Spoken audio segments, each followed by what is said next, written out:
I subjected myself to racism, racial abuse, a boatload of microaggressions because I wanted health care.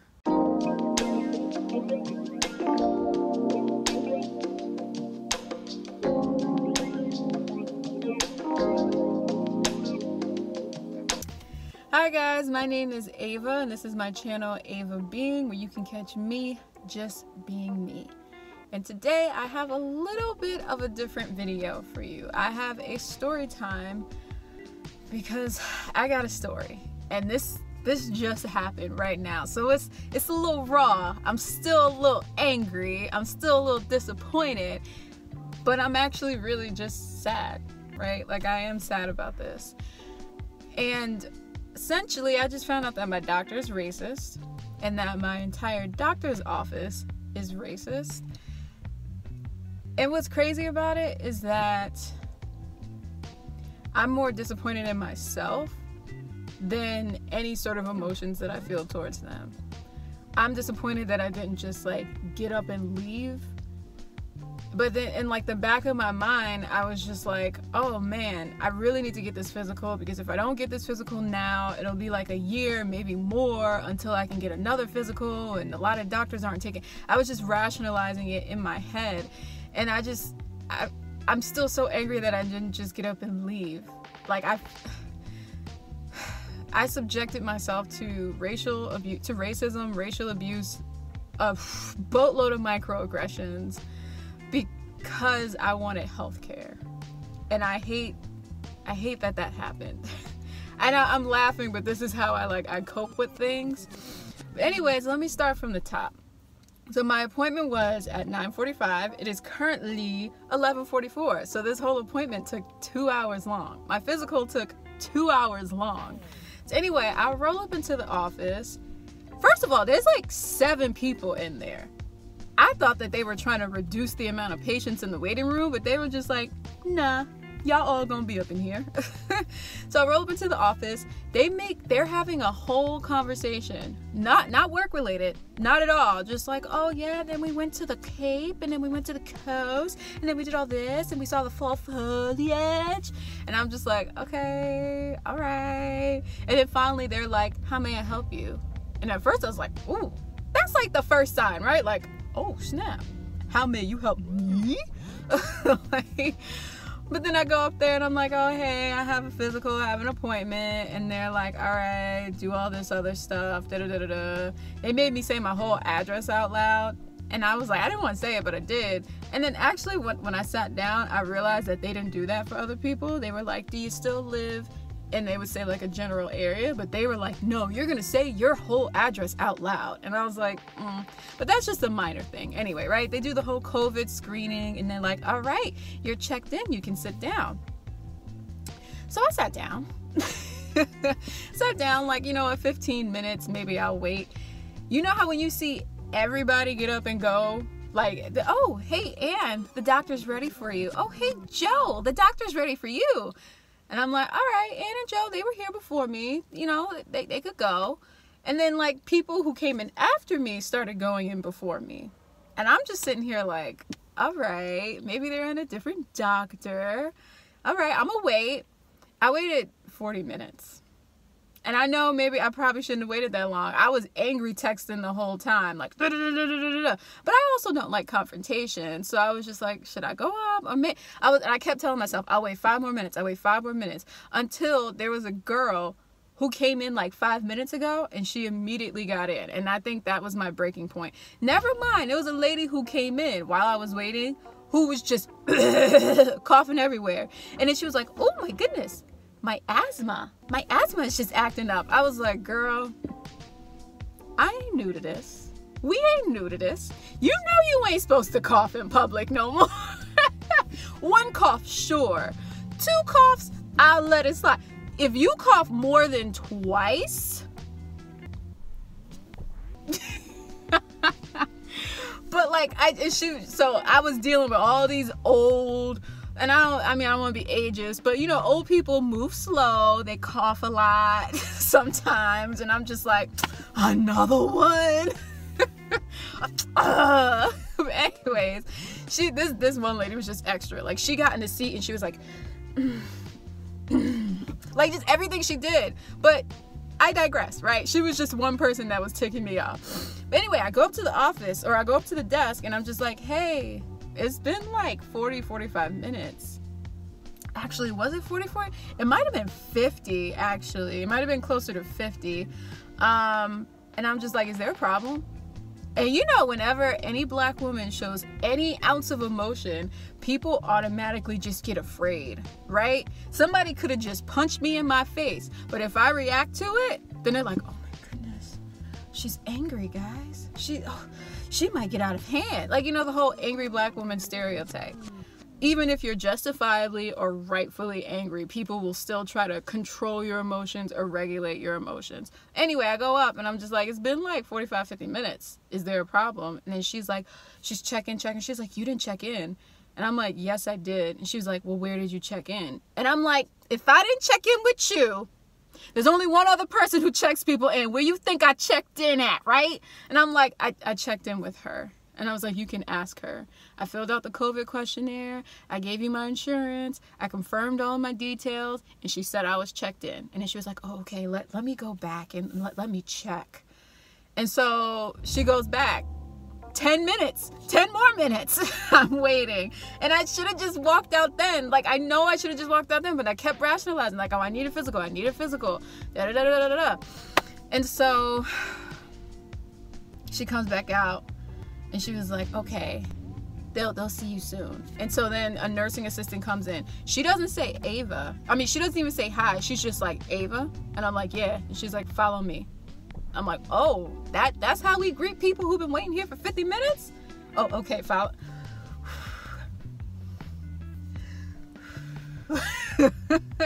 And so she doesn't tell me where to go, and then she's like finally gets in front of me, and then there's like the height and weight, and she's like, all right, put your stuff down, take your shoes off, I'm about to take your weight. And I'm like, okay. And I took my time putting my stuff down, because I don't know if they clean those surfaces. Like, I see how y'all run your business up at the front desk. I don't know how well y'all cleaning out surfaces. Anyway, I put it down, took my shoes off, and she's like, keep your shoes off, now we're gonna do your height. And I'm like, okay. And then finally we go into the room. I wait for 15 minutes in that room again. Wait, she does like my vitals and stuff, which are all checked out. And then she leaves and she's like, all right, she's gonna come in, the doctor will come in to see you. Wait 15 minutes for the doctor to finally come in. And then when she comes in, oh, let me also say, she never told me to change into anything. She simply just got that shirt, like the gown and whatever pan, and then she threw it on the bed and left. Didn't say bye, just like, oh, the doctor will be in here soon. So I'm just like, this is like the 5th, 6th, 7th, 8th red flag. So anyway, I'm waiting for 15 minutes. The doctor comes back in. And the doctor is just like, hi, Ava. No, hey, I'm sorry for the wait. I'm sorry for the confusion. None of that. She immediately just logs into the thing. And I'm just like, okay, all right. I need a physical, right? I need a physical. And so she's doing all this stuff first, and I hate, what is the point of charts if you guys don't keep track of charts or don't ever refer to them? She was asking me stuff that I've been going to this office for like 3 or so years. All of this stuff has been answered. All of it, right? And so she's asked me all these questions, and I'm just like, yeah, no. And then she immediately offers me like 3 medications. She was like, how's your anxiety? And I'm like, not great. Honestly, not great at all. You want medication for that? And I'm like, there's no lead up. There's no gradual build up to this. It's just like, here's a pill. And then I told her I was feeling fatigued. And then she was like, oh, we're going to check your vitamin D. You probably don't get out much. And we might have to like do it IV. And I'm just like, again, immediately going to the most extreme conditions. And then what was the other one? I forgot. There was something else, but like she immediately was just like, you want a pill for that? And I'm just like, there's no care. There's no actual health care. You're just popping pills for me. But anyways, and so she's doing like the eye thing, and she gets up close to me and she's like, oh wow, your hair is so fun. Is it real? Is it yours? And I'm just like, Why?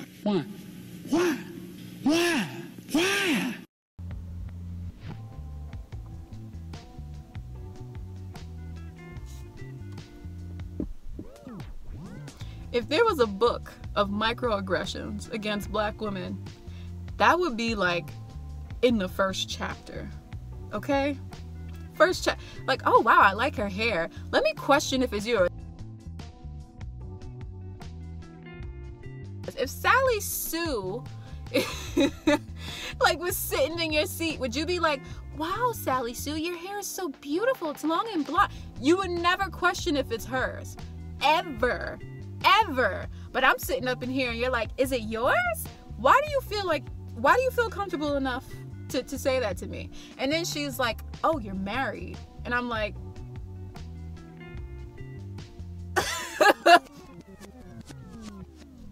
like, what do you think?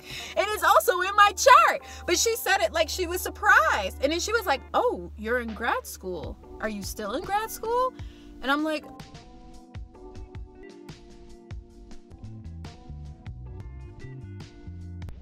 oh my goodness. I'm like, yes, I am still. Where do you go?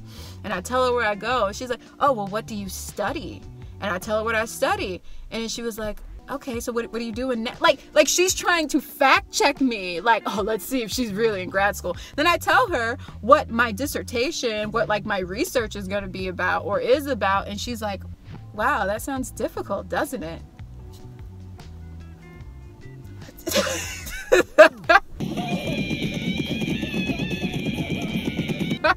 Oh my goodness.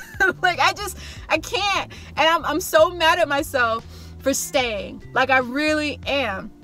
And it's crazy that we get mad at ourselves instead of getting mad at the person who is actually being racist towards you. Instead of like rightfully saying like, you ain't ish, you racist mother. I don't curse, so that's what that'll be. Mother. We get mad at ourselves for reacting, right? Because it's like, oh, this isn't new. We know that people are like this, so why should I give them my emotions? Why should I react like it? But no, we need to be mad at the people who are racist. But instead, we internalize that and get mad at ourselves. And I hate that. I literally, my specialty in school, my freaking discipline is studying race and ethnicity, and I still succumb to that, right? Like my whole profession, my job, everything that I study race and ethnicity. And this is still how like I react to it, and I hate it, but I'm human, right? I shouldn't have to deal with things like this. I shouldn't have to deal with questions and behaviors like this with somebody who is supposed to be invested in my healthcare, but I do. And you wonder why black women die disproportionately whenever they give birth. You wonder why black babies die disproportionately after they're born. Part of it is structural. Part of it is also the individual attitudes, or just the attitudes of the healthcare industry in general towards, and I'm not going to say people of color, even though it is people of color. I'm specifically talking about black women right now. Okay? And I just, oh my goodness. And then she just leaves. She's just like, okay. Oh yeah, after all of this, after all the questions that she asked me, then she checks my boobs for breast cancer. It's like, after all of that racial abuse, all those microaggressions, here's my boob for you to touch. Like, and I'm just like, ugh. She also sneezed in her mask and didn't put hand sanitizer on. And I was like, can you put hand sanitizer on? And I know she was like, who is this colored girl telling me what to do? Like, she was probably really indignant. But like, bro, put some hand sanitizer or wash your hands. There's a sink right there. But anyways. So the nurse assistant, she wasn't just like horrible in just like her attitude. She also didn't know how to do her job right. It took her a full minute to find my vein and to like actually draw blood from my vein. She had the needle hanging from me. Oh my goodness, it's a big bee that just flew by my window, scared the mess out of me. But she had the freaking thing, the needle, just hanging in my arm. Oh, She was too busy talking to me about my Star Wars shirt. And then her nurse lady, who was her friend, who I guess was like supposed to be looking over her because this chick don't know what she's doing and she's new. First of all, that chick also came in the room, didn't say hi to me, and started immediately joking around with my nurse assistant. So again, like, y'all, rude. Anyway, she was like, Carrie, I don't know her name. She's like, you're not pumping anything. And then Carrie finally just stopped jabbering about Star Wars to me and was like, oh. What? And so the lady is just like, okay. And then the other lady came in and she started like poking my vein. And she's like, oh, it's coming out now. She was like, no, because I'm pumping it in now. And then she like stopped and she was like, stop pushing it in. Pull it out a little bit. You're too far. This whole conversation is happening while I'm just sitting here like.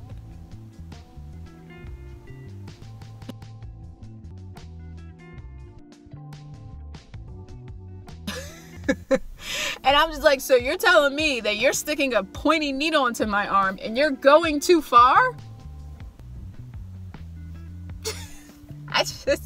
This whole experience, and it's crazy because I've never experienced this at the doctor's office before. I've been blessed and privileged in that regard, and I've experienced it now, and it makes me feel like complete and utter crap.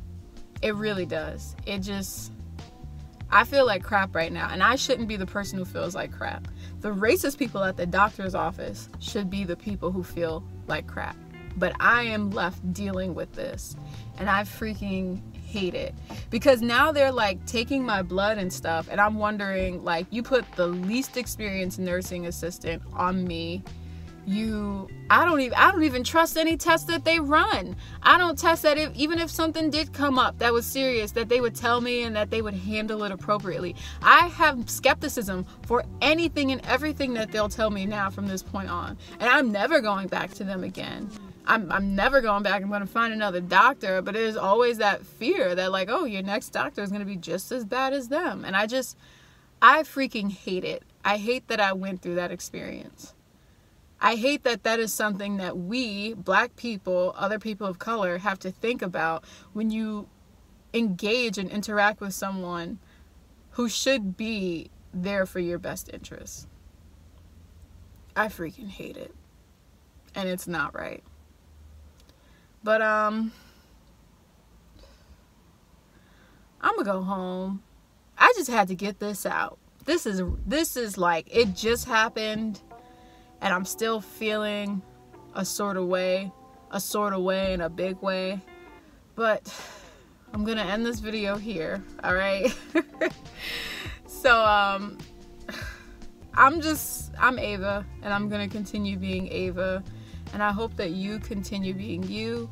And if you like me, if you like what you heard, or maybe not like what you heard, I don't want anybody to be like impeccable. Like, I don't want that. Or if you relate to what you heard, like, comment, and subscribe this video. And also tell me, have you ever experienced this when going to the doctor's office? Because you can experience this as a woman. You can experience this as a black woman. It's just, and you know what's crazy? Is that every single person that I dealt with was a woman, right? So it wasn't that just like, oh, like sexism. This was pure racism. And it's so crazy to me, because after I brought it to their attention, like the ladies at the desk, that like, hey, I haven't been seen in like 50 minutes. And they were like, oh, you didn't check in? You didn't check in. And then once they went to the back and told anybody else and they came back out, they were whispering at the desk, at the front desk, and looking at me like, are you incompetent or are you just racist? Which one? Are you incompetent? Or are you racist and incompetent? Pick one. But I'm about to go off on a whole nother rant. So, like I said, I'm going to conclude this video. If you relate, if you like what you heard, please don't hesitate to like, comment, and subscribe. I'm going to go home, and I'm going to drink my water. And I'm going to do something that I enjoy, because they are not going to steal my joy. Peace.